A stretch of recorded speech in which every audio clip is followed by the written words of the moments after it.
My name is Amir Khalil, though along this coast they know me by another name. They call me Al-Kirsh, the shark. Some whisper it with fear, others with hatred.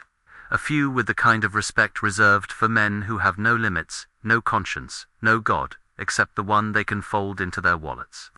I am 42 years old, and I have been in this business for nearly 15 years. 15 years of watching desperate faces hand me everything they own, everything they have scraped together, sold, borrowed, stolen, just for the promise of a chance. A chance I may or may not deliver. I operate from a stretch of beach north of Zavia, on the Libyan coast. This is my kingdom, my market, my slaughterhouse. The sand here is coarse and grey, mixed with diesel stains and the black residue of burnt rubber. When the wind comes off the water, it carries the smell of salt and rot. Seaweed mixed with human waste from the detention camps inland. At night, this beach transforms. Shadows move in groups. Families huddle together. Children crying softly because their mothers have told them to stay quiet, to not draw attention. But children do not understand the rules of survival. They cry because they are cold, because they are hungry, because they sense the terror in their parents' eyes. I stand apart from them, always. I do not touch them unless I have to. I do not learn their names. I do not ask where they come from or what horrors drove them to my shore. I see them as cargo, nothing more. Each body represents a fee, a transaction, a deposit into the account I keep in Tunis. The men pay more than the women. The women pay more if they are traveling alone. Children are often included in family packages. Though I charge extra for infants because they cry, because they attract attention, because they are dead weight if something goes wrong. Tonight, the beach is crowded. There are maybe 200 people pressed into the dunes, waiting. Eritreans, Somalis, Syrians, Sudanese, even a few Bangladeshis who somehow found their way across the Sahara. They paid the network, the chain of handlers and brokers and thugs who collected them from Kufra, transported them north in cargo trucks, locked them in warehouses where they were extorted, beaten, sometimes worse. By the time they reach me, they have already been stripped of dignity, of hope, of everything except the last handful of cash they hid in their shoes or swallowed in plastic bags. I collect that cash with the efficiency of a man who has done this 1,000 times. My assistant, Youssef, moves through the crowd with a flashlight, checking phones, counting bills, taking jewelry as collateral from those who claim they will pay the rest on arrival. We both know they will never pay the rest. We both know most of them will never arrive. But that is not my concern. My concern is the money in my hand, the weight of it, the proof that I am still the best at what I do. The boats are already on the sand, 3 of them, grey rubber rafts with peeling paint and Chinese-made outboard motors that cough black smoke when you pull the starter cord. Each boat is designed to hold maybe 20 people in calm seas. Tonight I will put 75 in each one. I will stack them like firewood, shoulder to shoulder, children on laps, old men squeezed against pregnant women who should not be traveling at all. I will tell them not to move, not to stand, not to shift their weight, because the boat is fragile and the sea is unforgiving. Some will listen, most will panic halfway across and doom themselves. The weather report came through on my phone 2 hours ago. A low-pressure system is moving in from the northwest. Winds at 20 knots, waves reaching 2 meters, visibility dropping after midnight. Any sane smuggler would wait. Any man with a shred of decency would send these people back to the camps and reschedule for calmer seas. But I am not sane, and I am not decent. I am Al-Kirsh, and I have been paid. I have been paid in full, in cash, in desperation. And there are too many bodies on this beach. Too much money already counted. Too much risk that the Libyan Coast Guard will sweep through tomorrow and arrest everyone, including me. So I make the decision. We launch tonight. I walk to the waterline, where Youssef is testing the engines. The waves are already rough, chopping against the shore with a violence that sends foam spraying into the air. The wind is cold, colder than it should be for October, and it cuts through my jacket like a blade. I light a cigarette and watch the horizon. There is no moon tonight. The sky is black, heavy with clouds that seem to press down on the water. Somewhere out there, maybe 150 kilometers north, is the Italian island of Lampedusa. That is the dream I sell. That is the lie they buy. Youssef looks at me. He does not have to say anything. I can see the doubt in his eyes, the hesitation. He is young, only 24, and he still has traces of conscience left. He has not yet learned to kill it completely, to bury it under greed and indifference the way I have. I take a drag from my cigarette and blow the smoke into the wind. We go tonight, I tell him. He nods, because he knows better than to argue, because he knows I will leave him behind and find someone else, because he needs the money as much as I do. I turn back to the crowd and raise my voice. Listen to me. I shout in Arabic, then repeat it in broken English for the Somalis and Eritreans who do not understand. You will board now. You will sit where I tell you to sit. You will not move, you will not stand. If you do, you will die, and I will not come back for you. Do you understand? A few heads nod. Most just stare at me with those hollow eyes. The eyes of people who have already died a dozen times and are willing to die once more if it means a chance at life. I point to the first boat. Youssef begins loading them in, pushing them down onto the rubber floor, packing them so tight they cannot lift their arms. A woman tries to protest, saying her daughter is being crushed, but I silence her with a look. There is no room for complaint here. There is no room for mercy. There is only the transaction, the crossing, the gamble. I load the second boat, then the third. By the time we are finished, the boats sit low in the water, heavy and unstable, barely afloat even in the shallow surf. This is how it always is. This is how I make my money. I step into the last boat, not because I am brave, but because someone has to steer, and Youssef is not experienced enough to handle the open sea. I take my position at the stern, one hand on the motor, the other holding a GPS unit that will guide us north. The engine coughs to life, sputtering and spitting oil into the water. The other two boats follow. We push off from the shore, the rubber scraping against the sand, and then we are in the water, rocking violently as the waves hit us broadside. The beach disappears behind us within minutes, swallowed by the darkness. The only sound is the whine of the engines, the slap of water against rubber, and the low murmur of prayers from the people crammed around me. I do not pray. I stopped praying years ago, when I realized that God does not answer men like me. I was born Muslim, yes, but I worship only money now, only the cold logic of supply and demand, of risk and reward. These people are my product.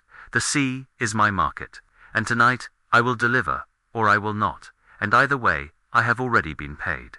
The wind picks up, the waves grow taller, and somewhere in the back of my mind, buried beneath the greed and the numbness, a small voice whispers that I should have waited, that this was a mistake. But I silence that voice the way I silence everything else. I accelerate into the darkness, toward the open water. Toward the storm I can already feel building on the horizon. The shore disappears within the first 10 minutes, swallowed by the blackness behind us. There is no light to mark the land we have left, no comfort in looking back. Only forward now. Only the endless black water stretching north toward a continent that does not want these people, that will lock them in camps if they are lucky, send them back if they are not. But that is not my concern.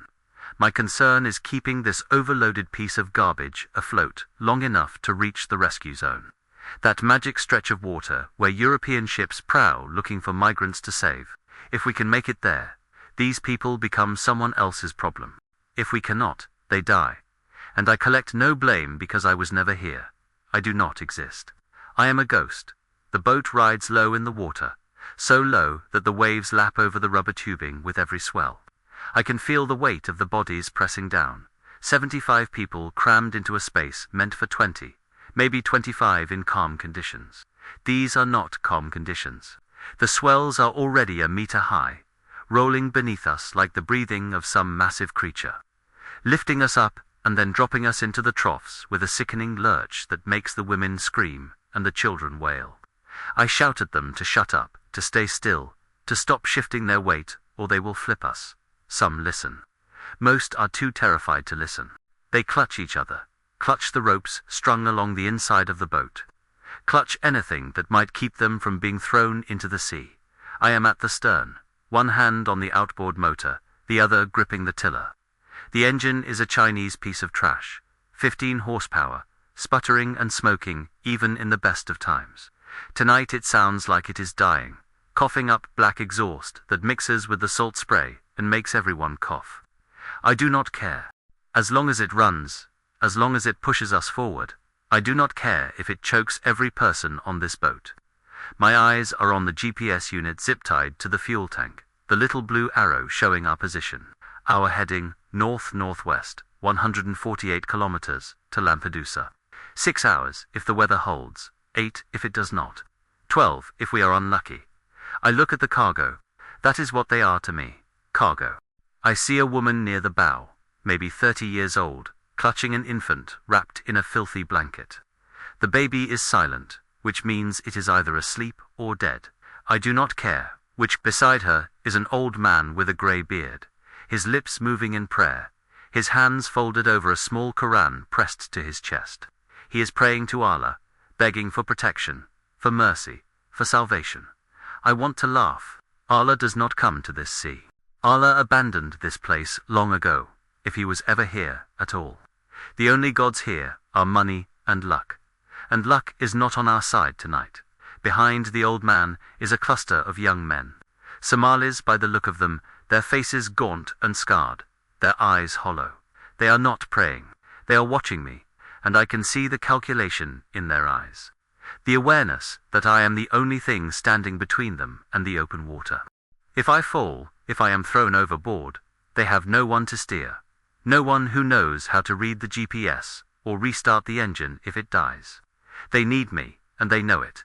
And that knowledge is the only leverage I have over 75 desperate people packed into a sinking raft. A child starts crying, a high-pitched wail that cuts through the sound of the engine and the wind. The mother tries to quiet him, clamping a hand over his mouth, but the child fights her, thrashing and screaming. I snap at her in Arabic, telling her to shut him up, or I will throw him overboard myself. She stares at me with wide, terrified eyes, and I do not know if she believes me. I do not know if I believe me, but the child quiets, reduced to muffled sobs, and the boat lurches forward into the darkness. The wind picks up. It comes from the northwest, gusting and cold, carrying the smell of rain. I glance at the sky and see the clouds moving fast, thick and heavy, blocking out whatever stars might have guided us. The swells grow taller, rising from 1 meter to 2, then higher. Black walls of water that lift the boat and send it crashing down into the troughs with a violence that makes the rubber groan and flex. Water sloshes over the sides now, not just spray, but solid waves that pour into the boat and soak the passengers. They scream. They scramble to bail with their hands, with plastic bottles, with anything they can find, but the water keeps coming, faster than they can remove it. I throttle up, trying to ride the waves at an angle, trying to keep the bow pointed into the swell so we do not flip, but the motor is weak, barely pushing us forward, and the weight of the bodies drags us down like an anchor. I can feel the boat wallowing, losing stability, the rubber sides bulging outward from the pressure of too many people, too much weight, too much water. This is bad. This is worse than bad. This is the moment when I realize I have made a mistake, that I should have waited, that I have pushed my luck too far this time. A wave hits us broadside. It is taller than the others, maybe 3 meters. A black wall that rises up out of the darkness and crashes over the port side with the force of a sledgehammer. The boat tilts violently. People scream, clutching at each other, clutching at the ropes. 2 men on the left side are thrown into the water. I hear their shouts, see their arms flailing in the foam, but I do not turn back. I cannot turn back. If I stop, if I try to circle around, the next wave will flip us and we will all die.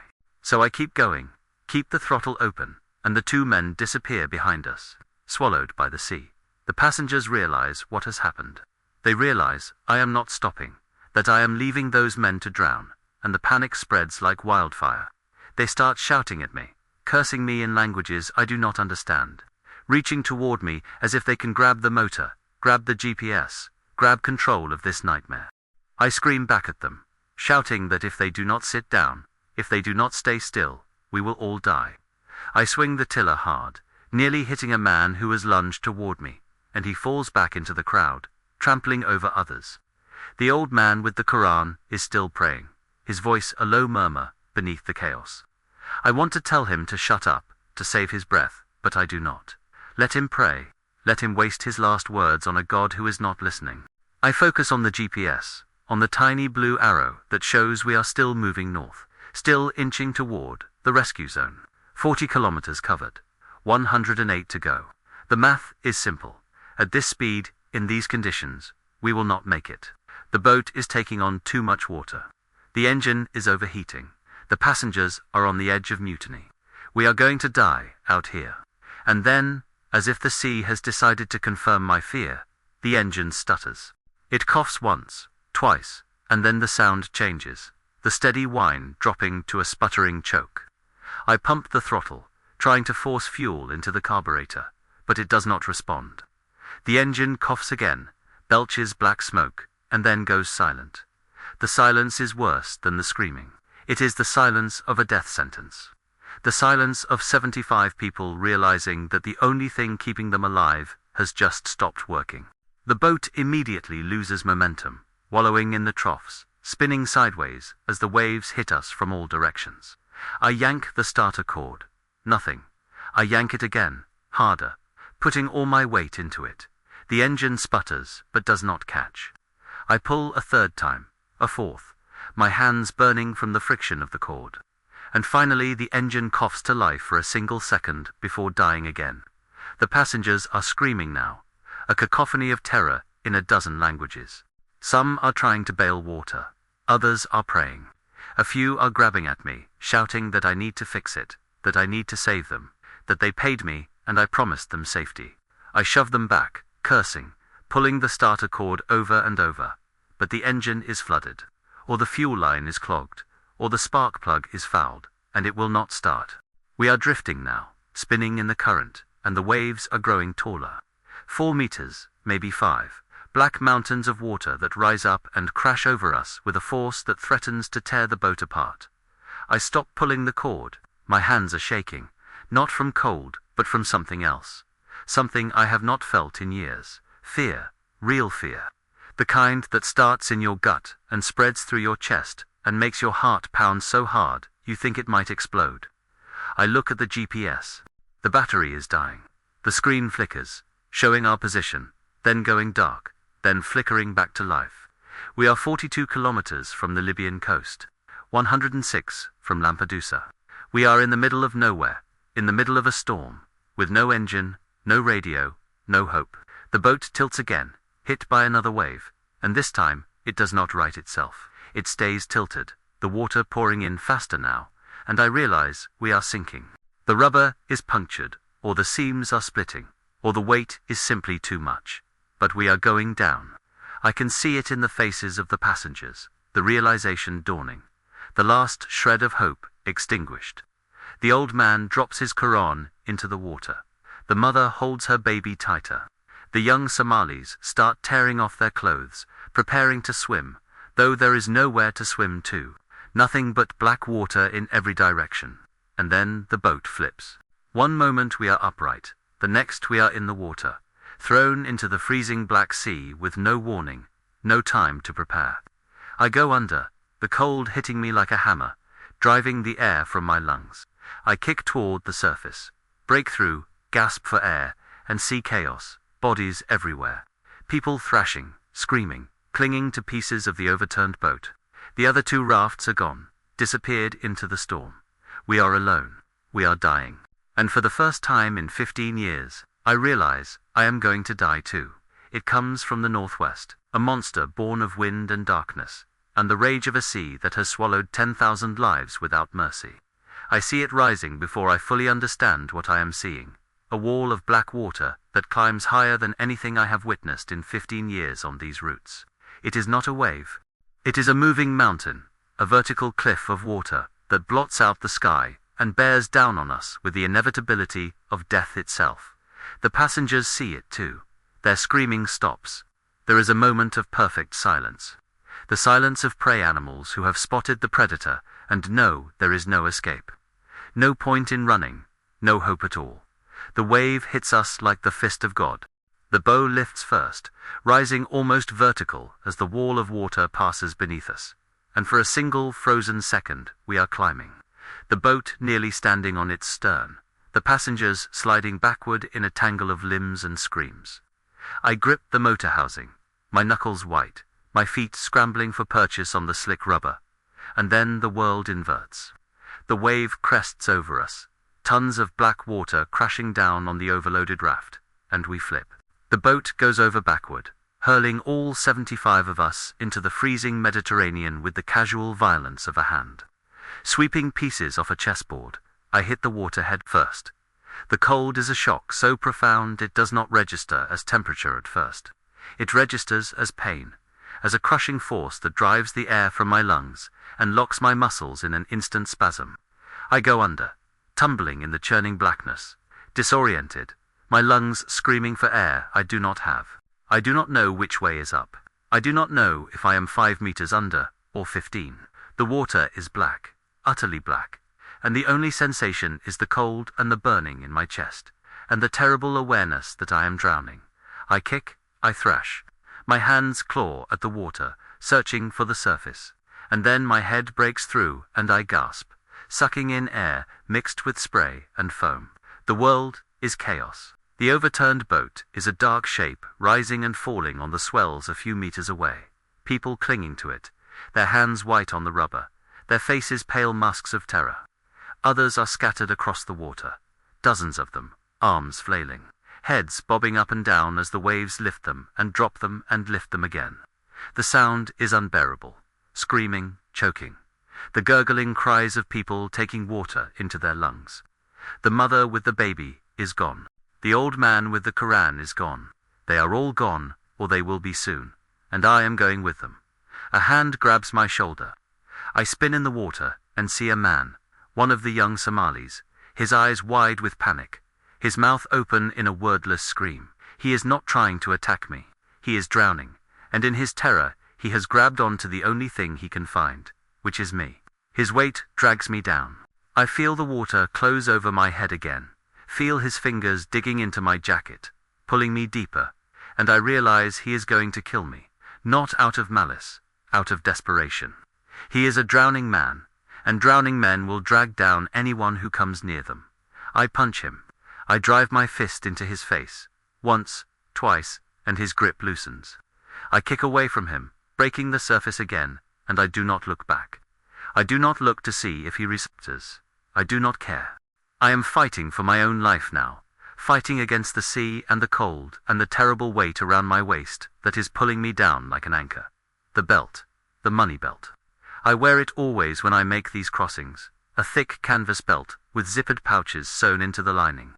Tonight it holds over 20,000 euros in cash, the fees I collected from the passengers, the blood money I extorted from families who sold everything they owned for the promise of a crossing.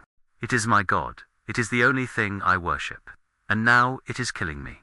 The wet bills have turned into a lead weight, dragging at my hips, pulling me down with every kick, every attempt to stay afloat. The irony is not lost on me.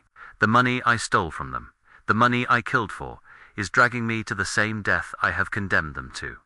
I reach for the buckle. My fingers are numb, clumsy, and the cold has turned them into useless claws.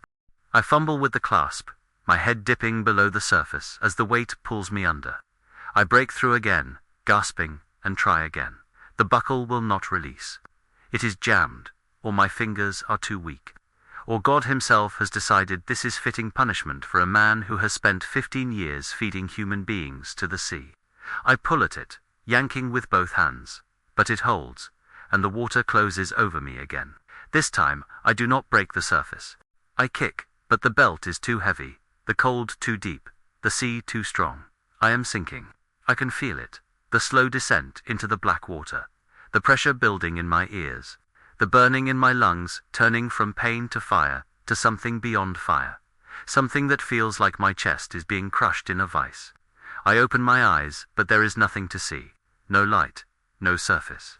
Just black water stretching in every direction, infinite and indifferent. I thrash one more time, a final convulsion of survival instinct. But my limbs are heavy now, sluggish, and the cold has stolen the strength from my muscles. My lungs are screaming. My body is screaming. Every cell is begging for air, demanding that I open my mouth and breathe, even though I know there is no air here. Only water, only death. I hold out as long as I can. I hold out until the pain becomes unbearable, until my vision starts to fade, and the edges of my consciousness begin to curl inward like burning paper. And then I breathe. I open my mouth and inhale, and the seawater rushes in, cold and salt and utterly wrong, flooding my throat, filling my lungs, drowning me from the inside. The pain is immediate and total. It is not like drowning in the movies, peaceful and quiet. It is agony. It is fire and suffocation, and the terrible awareness that I am dying, that this is the end, that I am going to die in the black water, surrounded by the ghosts of the people I killed. I stop thrashing. The panic drains away, replaced by something else. Not peace, not acceptance, just a cold, dark emptiness. I am sinking faster now, the weight of the belt and the water in my lungs, pulling me down toward the bottom of the Mediterranean, toward the graveyard where 10,000 migrants have come to rest. I can feel the pressure increasing, the weight of the ocean pressing in on me from all sides. My ears pop, my vision narrows to a pinpoint, and then even that is gone. I am blind. I am drowning. I am dead. The surface is above me somewhere, but I cannot see it. The light, if there ever was light, has faded completely. I am in the abyss now, in the cold black depths where nothing lives and nothing survives. My arms float uselessly at my sides. My legs have stopped kicking. I am not even trying to breathe anymore. My body has given up. My mind has given up. There is only the cold, the darkness, and the terrible awareness that I am alone, that I have always been alone, that I have lived my entire life worshipping money and ignoring God, and now I am paying the price. I sink deeper, 10 meters, 20. I do not know. I have lost all sense of direction, all sense of self. I am not Amir anymore. I am not Al-Kirsch, the shark. I am just meat, just flesh and bones sinking into the dark. Another body added to the count. Another casualty of the crossing. My chest has stopped burning. The pain has faded. There is only numbness now, a spreading coldness that starts in my fingers and toes and works its way inward, claiming my limbs, my torso, my heart. This is what death feels like. Not fire, not violence, just cold, just darkness, just nothing. And then I see the light. It is faint at first, a glow somewhere below me, impossibly below me, because there should be nothing below me but the ocean floor. But the light is there, growing brighter, rising up to meet me as I sink. It is white, pure white, and it cuts through the black water like a blade, piercing the darkness, illuminating the particles of salt and plankton that drift around me like stars in a void. I stare at it, my dying brain, unable to process what I am seeing. This is a hallucination. This is oxygen deprivation.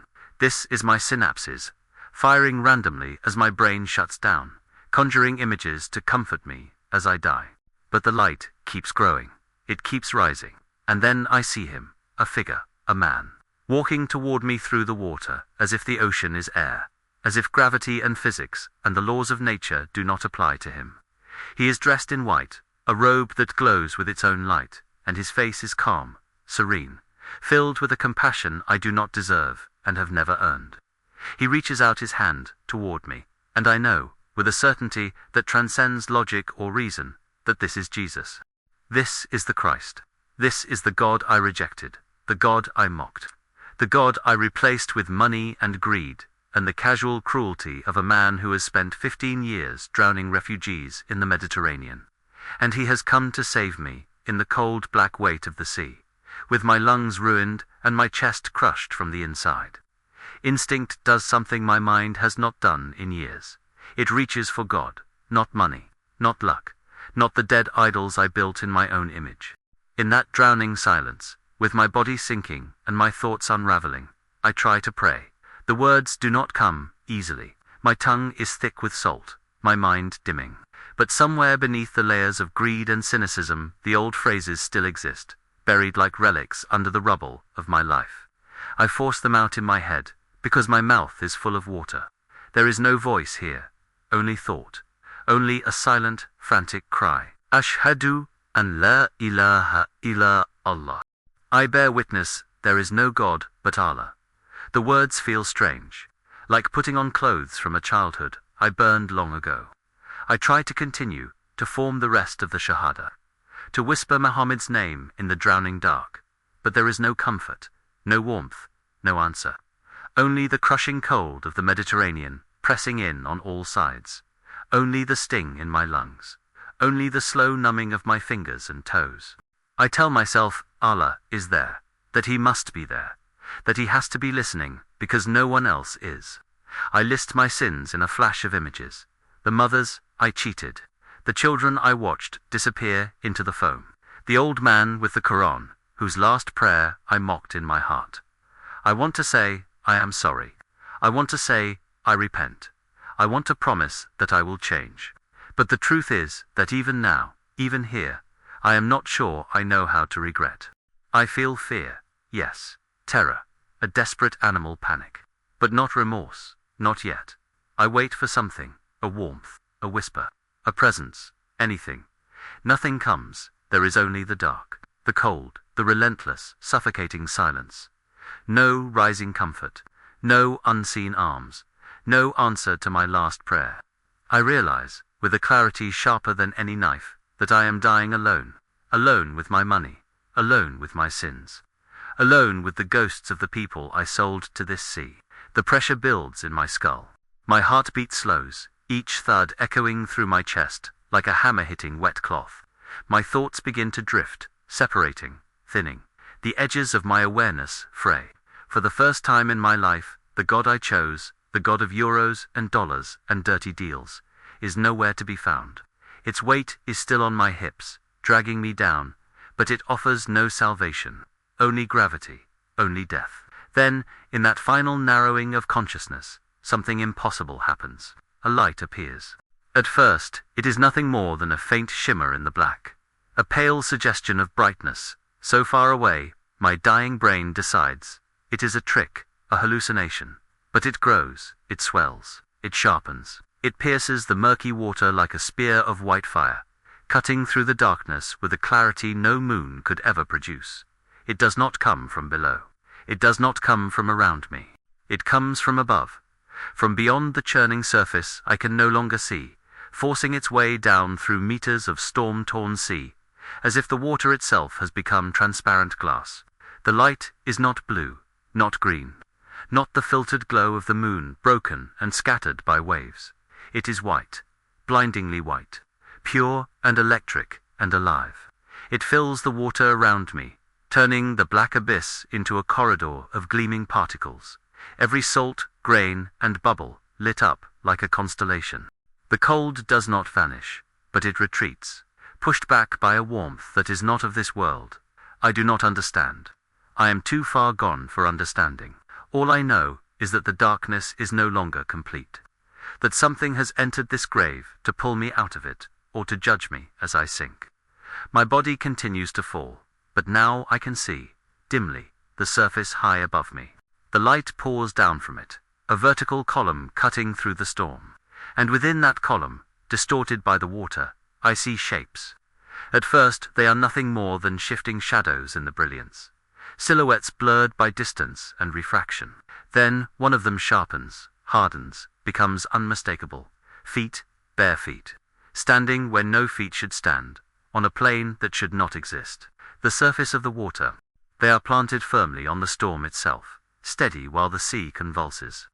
Waves should be breaking, crashing, rising and falling, but around those feet the water seems tamed, flattened, as if unwilling to disobey the one who stands upon it. Foam coils around the ankles like white smoke, but cannot topple them. The storm itself looks like it is bowing. The image is wrong. It violates everything I know.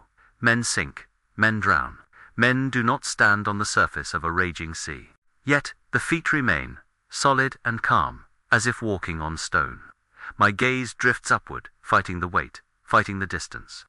I see the outline of legs, a long robe, whipping in a wind I cannot feel, then a torso, a chest, shoulders, a head framed in that impossible white. The face is hard to see through the shifting water.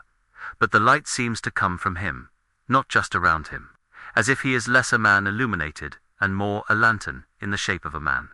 He is walking, not struggling, not bracing, walking.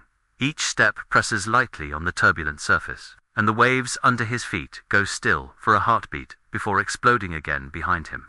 He moves with unhurried purpose, the way only someone with absolute authority over this chaos could move. I know, without being told, who this is. This is not a prophet of my childhood stories, not a saint painted on some distant church wall. This is the one the Christians whispered about in the camps. The name the Eritreans clung to in the warehouses while the guards beat them. The Christ, they said, walked on water long ago in another storm on another sea. I never listened. I did not care. Now he is here, on my sea, in my storm, in my death. He stops above me. For a moment he is still, standing directly over the point where I continue to sink, his feet planted on the writhing skin of the Mediterranean as if it is solid ground.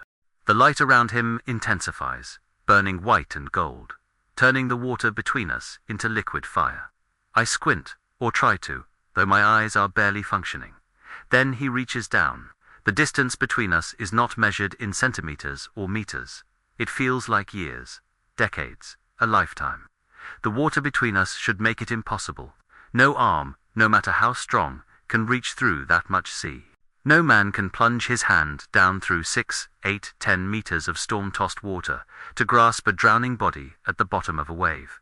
But he does. His arm stretches downward, cutting through the water without resistance, the sleeve of his robe flowing like living light behind it. The laws I have trusted my whole life, gravity and density and pressure, shatter like glass around that simple gesture. The sea does not fight him. The storm does not buffet him. It parts. His hand closes around my wrist. The shock of contact is worse than the cold ever was. Not because it hurts, but because it is warm. Not lukewarm like some human touch, but deeply, impossibly warm, like holding onto a source of heat at the center of the world. His grip is iron, unyielding, far stronger than any hand I have ever felt. Yet there is no cruelty in it, no anger, only firmness, only certainty. It feels like that hand has been on my life from the beginning, and I am only now noticing. My bones feel fragile beneath his fingers, like twigs clutched in a blacksmith's tongs. The contact sends a shock traveling up my arm, through my shoulder, into my chest, full of water.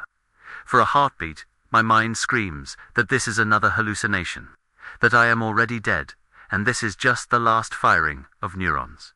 Then he pulls. There is no gradual ascent, no slow, struggling swim to the surface. One moment I am falling, the weight of my belt dragging me deeper into the dark.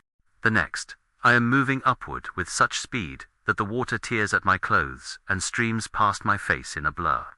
The pressure on my ears changes so fast, it feels like my head might split. The black gives way to grey, the grey to a murky green-blue, streaked with white. Something yanks at my waist. The belt. For a moment, the dead god tied around my hips fights against the living grip on my wrist. The money resists, dragging me, trying to claim me for itself. The strain is unbearable. The muscles in my shoulder feel like they are tearing free from the bone. The world narrows to two opposing forces, downward greed, upward grace. Then, with a sound I feel more than hear, the buckle snaps. It is a small sensation, a metallic pop, a sudden slackness at my waist. The belt slides down over my hips, over my legs, and falls away into the depths, vanishing into the darkness below, like a serpent returning to its hole. The pouches burst as they go, spilling my carefully counted euros into the water. Pale rectangles fluttering in the current like broken wings, before dissolving into nothing. My God is gone. I do not reach for it. I do not even watch it fall. I am too overwhelmed by the force hauling me toward the light. The absence of that weight is shocking. For the first time since I climbed into the boat, I am not being pulled downward, only upward. The difference is so stark, it feels like being reborn. We rise. The speed increases. The dim underwater world brightens around me. The light above, now a roaring blaze. The water grows shallower in color, from black to dark blue to a violent, churning silver. My chest burns, but now it is a different burn. a fierce ache fueled by something like hope, though I am not ready to call it that. Closer, I start to see movement on the surface from below, the distorted silhouettes of waves thrown into madness by the storm. They look like jagged teeth gnashing above me, but the hand that grips my wrist does not falter. It does not slow. It does not strain. Whoever holds me is not wrestling with the sea. The sea is yielding to him. The last few meters feel like passing through a veil. The water becomes a thin skin over my face, shaking with the violence of the world above. Light sears my eyes. Sound begins to filter through, muffled and distant. The roar of wind, the crash of waves, the faint, fading screams of those still on the surface, or already beneath it. Then, with explosive force, my head breaks through. Air slams into my face. My mouth opens in a convulsive gasp, and I choke, spewing seawater, coughing, dragging in ragged, desperate gulps of wind and salt. The storm is all around me, a vortex of black sky and towering waves, rain lashing my skin like thrown gravel. The overturned boat is a dark lump in the distance, bodies clinging to it, others vanishing beneath the surface, their cries ripped away by the gale. But none of that feels as real as the hand still locked around my wrist.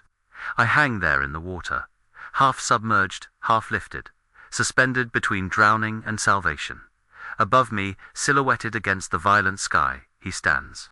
His feet are planted on the seething surface, as if it is marble. The wind tears at his robe, yet it does not cling or soak.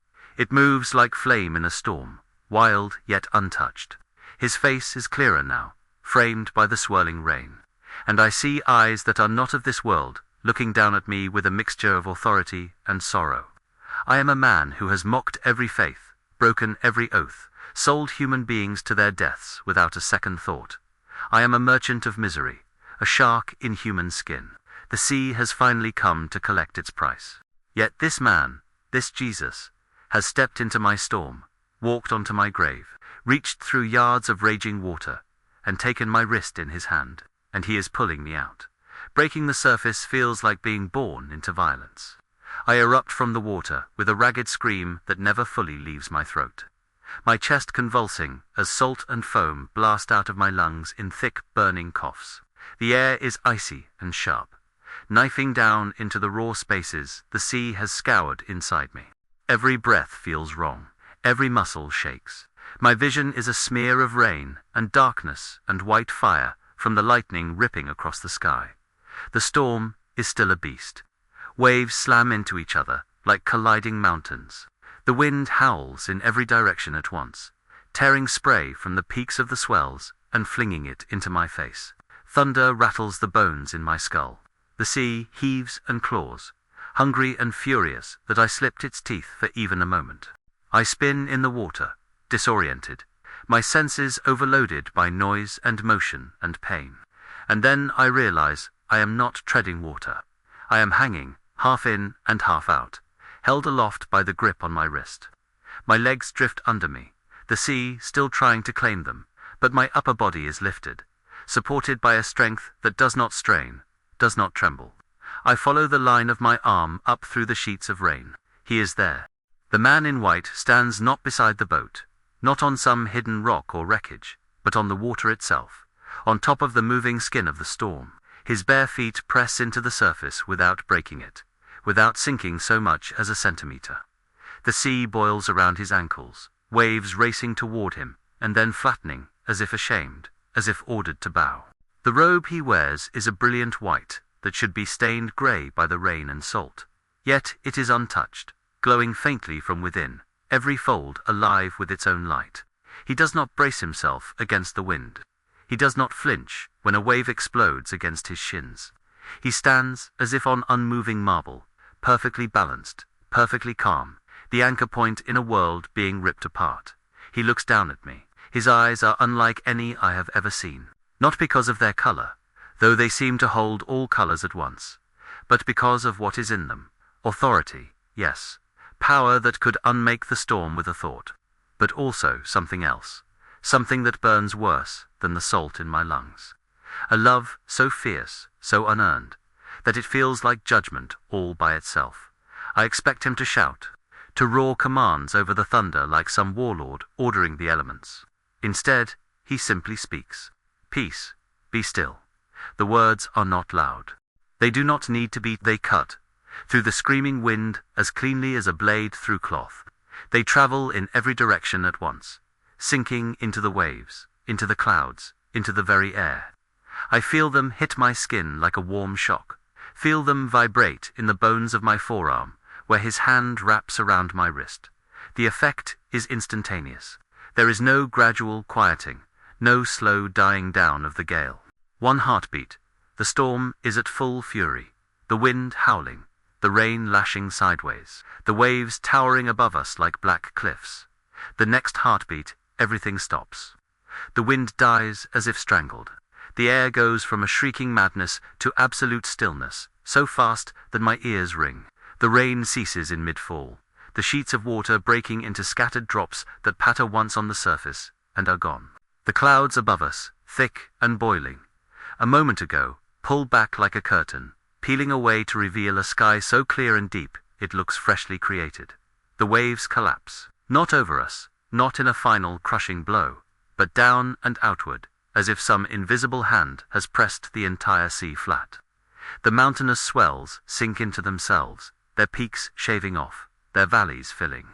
Within seconds, the heaving chaos becomes a vast, gently breathing plain of water. The surface is so smooth it bears reflections like a polished mirror, the last ripples spreading out in widening circles until they fade to nothing. Silence falls, real silence. Not the emptiness between thunderclaps. A dense, almost physical quiet that presses on my eardrums. After the roar of the storm, it feels deafening. I can hear my own ragged breathing, each wet gasp loud against the stillness. I can hear the faint slap of water against my dangling legs. I can even hear my heart, pounding inside my chest as if trying to escape. I lift my head and stare. The Mediterranean, moments ago a living thing intent on devouring us, now lies still as glass all the way to the horizon. No whitecaps, no rolling swell, just a vast, dark sheet, reflecting the newly exposed stars and the pale suggestion of a moon peeking through the torn clouds. Behind the man in white, the overturned rubber boat floats belly up, perfectly still on the calm surface. I blink, water stinging my eyes, convinced I must be imagining it. But as I watch, the boat begins to move. There is no hand on it, no rope pulling, no engine forcing it. Yet it shifts. Slowly at first, then with a growing inevitability, the raft rolls, its heavy underside lifting, its edge tipping.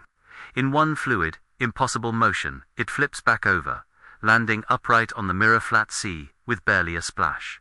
Bodies are scattered in a ring round it, the survivors of the capsize. They are floating, some face down, some flailing weakly. A minute ago, the waves would have torn them away, dragged them under, tossed them until they broke. Now, the water around them begins to move. Currents form where there should be none. The surface sends out gentle, directed swells, low, rolling humps of water that do not form waves, but guiding hands. They push, not randomly, but with purpose, nudging each person, each limp form, and kicking pair of legs, toward the raft. Men, women, children, all carried by invisible arms. A man who had been drifting away from us, his face barely above the surface, suddenly finds himself gliding backward. His eyes widen as he feels the water beneath him lift and urge him toward safety. A woman clutching a small bundle, the baby's face pale and still, feels the same pull. Her hands too weak to swim, yet moving closer with each gentle surge. They do not fight it, they do not even understand it. They simply arrive. One by one, they reach the edge of the raft. When their fingers brush the rubber, strength returns where there was none. No one tells them what to do, yet they begin to climb, hauling themselves over the side, helping others up, hands gripping wrists, shoulders pushing from below. People who a minute ago were drowning now move with the feverish energy of the resurrected. I watch, hanging in the grip of the man who saved me, as the boat fills again. Every face I remember from the loading on the beach appears. The young Somalis, the woman with the baby, the old man with the grey beard. They cough and cry and groan, but they are breathing. Their eyes are open. Their chests rise and fall. Not one is missing. I scan the water in disbelief, searching for bodies still and floating, for the telltale slackness of limbs, for the silence that means the sea has claimed them after all. There are none. Everyone who went over with us is here. Everyone. No one is lost. The realization hits me harder than any wave ever did. It buckles something inside me, some iron rod of cynicism that has held me upright for years.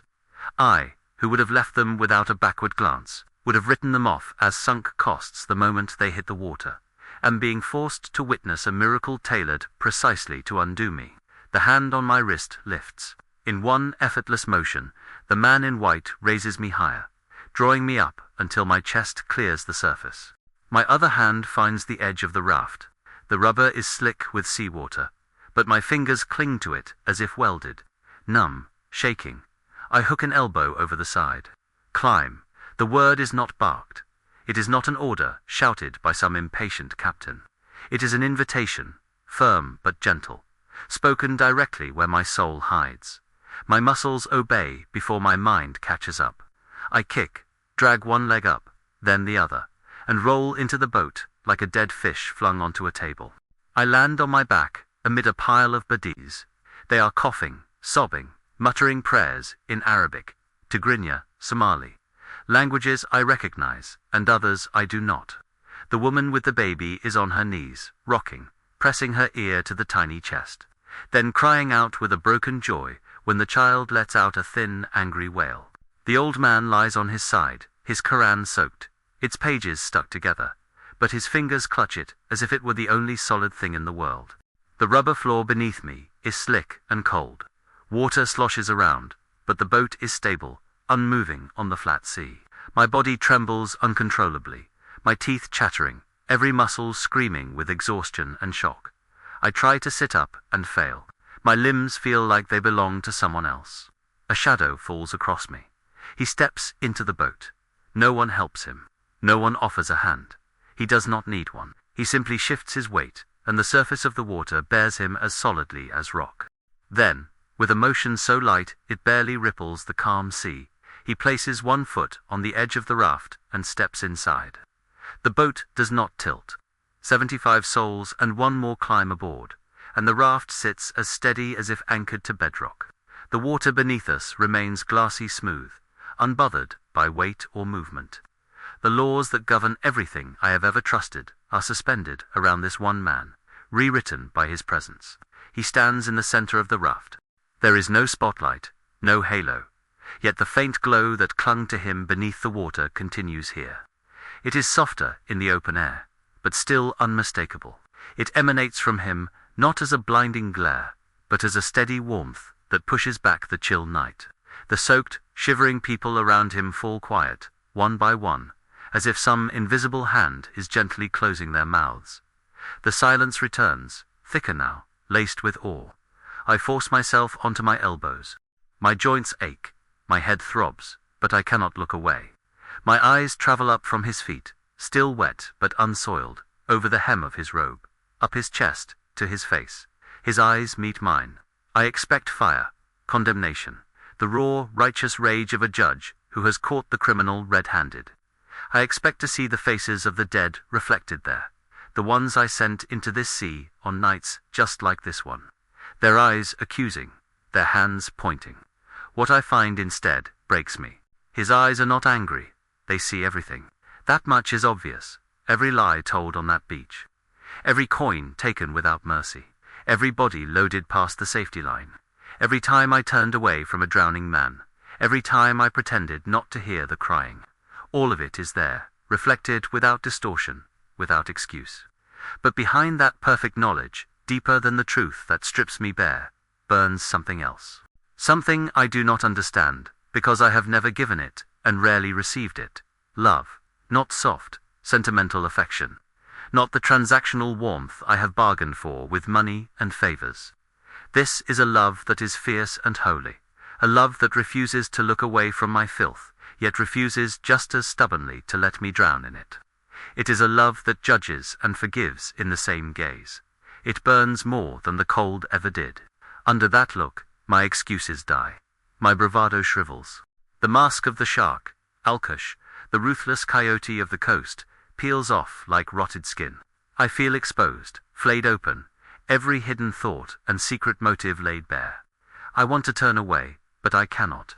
His gaze holds me, not with force, but with a gravity that feels as real as the sea beneath us. He speaks again. His voice is calm, steady, carrying easily across the raft. It is not loud, yet every person hears it. The child, still crying, quiets. The old man stops murmuring his prayer. Even the wind, what little breeze remains, seems to pause to listen. I paid the price for these souls. Do not sell them again. The words strike me like a blow and a bomb in the same moment. I paid the price. I know, without theological education, without sermons or churches, exactly what he means. This is not a metaphor, not a poetic statement. He is speaking as someone who has stood in a place worse than this sea, under a weight heavier than any belt of money, and has already settled the debt these people carry. The fear, the sin, the guilt, the despair that drove them into my hands. He has bought it, with blood of his own, not theirs. These souls, he does not say cargo, he does not say refugees, he does not say bodies, he says souls. Eternal, precious, each one known. Each one counted in a ledger I have never seen. Each one worth more than all the euros I have ever stuffed into my belt. My business model disintegrates under that single word. Do not sell them again. It is a command. But it is also an offer. A line drawn in the soaked rubber between who I was and who I could be. In that moment, between the calm sea and the quiet sky, and the 75 breathing miracles surrounding me, I understand that what he is forbidding is not just another trip, another boat, another night of extortion. He is telling me to stop being what I am, the merchant of misery, the shark, the man who sees desperate people as moving stacks of cash. Something inside my chest, cracked by fear and filled with seawater, finally breaks fully, not into death this time, but into something even more terrifying to a man like me, surrender. My throat tightens, my eyes sting with more than salt. I do not know how to answer him. I do not know how to undo 15 years of worshipping money and treating humans like freight. I do not know how to live in a world where someone can walk on my storm, calm my sea, rescue my victims, and then look at me with love instead of hatred. But I know this: I cannot sell them again. We never saw the Italian coast that night. We did not row, we did not steer, we did not plot a course. The GPS was dead, the engine ruined, the stars hidden. We simply floated, 75 soaked bodies in a rubber shell on a sea as flat as polished stone. No one spoke at first. We were afraid that if we broke the silence, the storm would remember us and come back. Time lost meaning. Minutes felt like hours. Hours felt like dreams. The man in white stood in the center of the boat, his presence the only compass any of us had. Some of them knew his name and whispered it through chattering teeth. Others just stared, eyes wide, unable to frame what they were seeing with any religion they had brought with them. I watched him. At some point, though I did not see when, he stepped off the raft and back onto the water. One moment he was standing among us, his robe brushing the wet shoulders of the woman with the child. The next, he was outside, walking along the edge of the boat, his hand trailing lightly in the sea, as if it were no more threatening than a basin of water. We drifted. Hours later, as the first pale smear of dawn began to draw a line on the horizon, we saw lights, not stars, not illusions. Real, hard lights, white and orange, cutting across the water in wide sweeps. A ship's horn rang out, low and questioning. The people around me began to cry in a different way, not with terror, but with the hoarse, disbelieving sound of hope waking up inside broken bodies. The man in white stood on the water, a short distance from us, between our little raft and the approaching ship. He turned back once, looking directly at me. The sky behind him was brightening, the first hints of blue unfolding where there had been only black.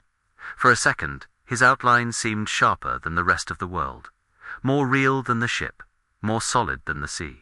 I wanted to shout, to ask him to stay, to tell me more, to explain why me, why us. He did not speak. He lifted his hand in the smallest of gestures, like a blessing or a farewell. And then the light of the rising sun spilled across the surface, and I had to squint. When I forced my eyes open again, he was gone. The water where he had stood was empty. No footprints, no ripple, just the endless, quiet sea. The rescue vessel reached us minutes later. Italian Coast Guard. White hull, red markings, men leaning over the side with ropes and life rings, shouting instructions in Italian and broken English. They were expecting chaos, capsized rafts, hypothermia. Bodies, they found a boat, upright and still.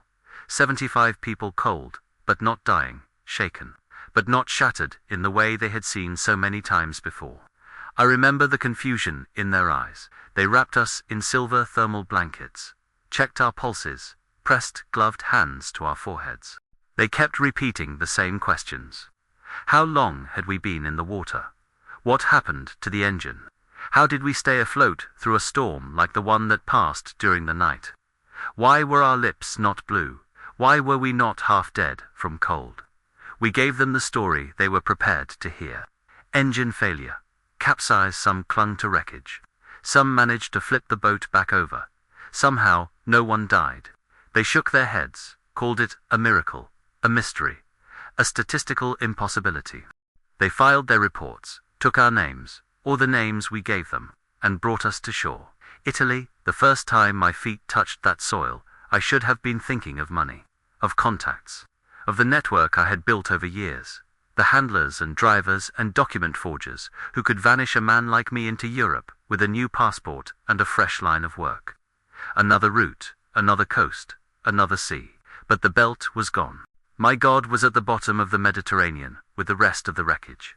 I walked down the gangway into the reception center with nothing but the clothes on my back and the memory of a hand that had pulled me from the abyss. For the first time in 15 years, I did not look at the people beside me and see profit. I saw faces, eyes, souls. I vanished into Europe, yes, but not to hide from the law. I hid from the old life. The contacts found me anyway at first. Numbers in my phone. Messages from Libya, from Turkey, from men who called me Al-Kirsch, with respect and anticipation. They wanted to know when I would be ready for the next run. They sent me photos of boats, of beaches, of new routes. The money would be even better now, they promised. Europe was tightening its borders. Desperation was rising. Prices were going up. I deleted the messages. I broke the SIM card. I threw the cheap smartphone into a trash bin behind the reception center. The feeling was like cutting off a limb. For years, every alert, every call, every negotiation had fed my greed, stroked my ego, whispered that I was powerful, that I was the one who decided who lived and who died. Killing that connection left me shaking. The cash I still had hidden in a money pouch, sewn into my boot, my last stash from before the belt I took out that night. Crumpled, damp, stained with salt and sweat and the stink of the camps. It looked different now. Not like freedom. Like blood. I held it in my hand for a long time, feeling the weight of the faces tied to each note. Then I walked out to the shore. Not the Libyan shore this time. A rocky Italian coastline, grey and quiet under a cloudy sky. Waves rolled in, small and harmless compared to the monsters I had known. I stood there, the night air cool on my skin, and opened my hand over the water. One by one, I let the bills go. The wind tried to catch some of them, to blow them back onto land, as if money does not like to be refused. I stepped forward until the water swirled around my ankles and threw them farther. They landed, dark shapes on the surface, then sank, swallowed. I watched until the last fragment disappeared into the sea I had once used as my accomplice. I was done. I did not know what to do next. I was not a good man. Suddenly, I was not clean. I was just empty. The only thing I knew for certain was that I could not go back to being what I had been. I wandered reception centers, temporary housing, streets lined with shops and churches, and people who looked at me with suspicion or pity. I avoided the churches at first. Old habits, old walls. I was born Muslim, even if I had abandoned practice long ago, and the idea of crossing the threshold of a church felt like betrayal. Besides, what business did a man like me have in a place like that? Then I saw a sign. It was not grand, not carved in stone. A simple banner outside a modest building in a small Italian town. Multiple languages printed on it. Italian, English, Arabic, Tigrinya. French, help for refugees, legal assistance, food, clothing, shelter. And at the bottom, in smaller letters, in Arabic, a verse I recognized only vaguely from the half-remembered stories of my childhood, but twisted in a new way. Come to me, all you who are weary. I was weary. I walked in. The air inside was warm. The smell of coffee and soup, of detergent and old wood. People sat at tables, filling out forms. Volunteers moving among them with clipboards and gentle smiles. A woman with a cross around her neck greeted me in halting Arabic. She did not ask for papers first. She asked if I was hungry, if I was cold, if I was alone. I said yes to all three. Weeks turned into months. I became a regular. At first I came for the food, the clothes, the translation help with bureaucrats, who looked at my file and saw only another number in the stream crossing the sea. Then I stayed for something else. A soft insistence in the preaching I heard when I drifted too close to the little gatherings they held. A message about a shepherd who leaves 99 to find one. About a savior who calms storms and walks on water, and rescues the ones no one else wants. I had met him. It took time before I told anyone what had happened that night. Shame is a heavy thing, especially when it wears the faces of the people you hurt. But one evening, after everyone else had gone, I found the courage to speak. The pastor listened to my halting, fragmented confession, his eyes never leaving mine. I expected disbelief, polite nodding, maybe a suspicion that trauma had broken my mind. He did not dismiss it. He opened a book and read about another storm, another sea, another group of men certain they were going to die. He read the words I had heard with my own ears. Peace, be still. He read about a man sinking into the waves and a hand reaching down to pull him up. He read about a cross and a price paid once for all, for smugglers and refugees and guards and pastors alike. I wept. Since that day, my life has been different. Not clean, not simple, but different. I took the name, registered for me in the system, and kept it, but the nickname died. No one calls me the Shark anymore. If they did, it would not fit. I work now as a volunteer. Not on the beaches of Libya, loading victims into death traps, but in Europe. In offices and tents and makeshift clinics, helping people fill out asylum applications, translating their stories into words officials can understand, holding their children while they sign papers. I guide them to legal pathways, to safe shelters, to medical care. Sometimes I stand at docks when new boats arrive, watching the shivering figures step onto solid ground, and I hand them blankets without counting their worth. I look into their faces, and I see him, the woman who clutches her baby to her chest, the old man whose hands shake when he holds out his documents, the young men with hard eyes, pretending not to be afraid. In each of them, I catch a glimpse of that night. The overturned raft, the glassy sea, the man in white, standing where no man should stand. I do not always talk about him openly. Some are not ready. Some come from faiths that would choke on his name. So I serve, I listen, I help. And when they ask me why, when they notice the way my eyes linger on the horizon whenever the weather turns rough, I tell them a story. Not the full version, not all at once, but enough. I tell them I was once the man who took everything from people like them. That I packed them into rubber boats, with engines I knew might fail. That I listened to their children cry, and felt nothing but irritation. That I counted their money with hands that never shook. Even when they begged me for mercy, I refused to give. I tell them I was a shark, a monster dressed as a businessman. A predator who knew the cost of the crossing, and charged it anyway. I let that word sit between us. Monster, I do not run from it. I let it accuse me. Then I tell them about the night the sea tried to swallow me, and failed. About the wave that broke me, the belt that dragged me down, the prayer that met only silence, and the hand that came from outside everything I believed was possible, reaching into the abyss I had chosen, gripping my wrist with a love I had never earned. I tell them about the man who walked on water. I do not always say his name first. But when I do, I say it with the certainty of someone who has felt his fingers digging into the bones of his arm. Jesus, the fisherman of souls, who dove into my storm, when he had every right to let me drown. The Lord of the sea who spoke, and the storm obeyed. The Savior who looked at the people I sold and said, I paid the price for these souls. Do not sell them again. If he can save me, he can save anyone. That is what I want you to hear. Whoever you are, wherever you are listening from, whether you sit in a warm room on land or cling to the side of a boat in the dark, whether your hands are clean or stained like mine, whether your sin is visible to the world or hidden in the deep places of your heart. No depth is too deep for his hand. I went as low as a man can go. I traded in human lives. I worshipped money. I mocked God. I drowned in my own greed and went down into a blackness I deserved and could not escape. And still, in that place, he came. Not because I was worthy, not because I prayed the right words, because his mercy is stronger than my sin. If he can reach down through a raging sea and pull a smuggler out of the very waters he used to kill others, he can reach you where you are, in your addiction, in your rage, in your despair, in the guilt you think no one could bear to see, in the shame that has convinced you you are beyond rescue. You are not. I was a shark. I was a monster.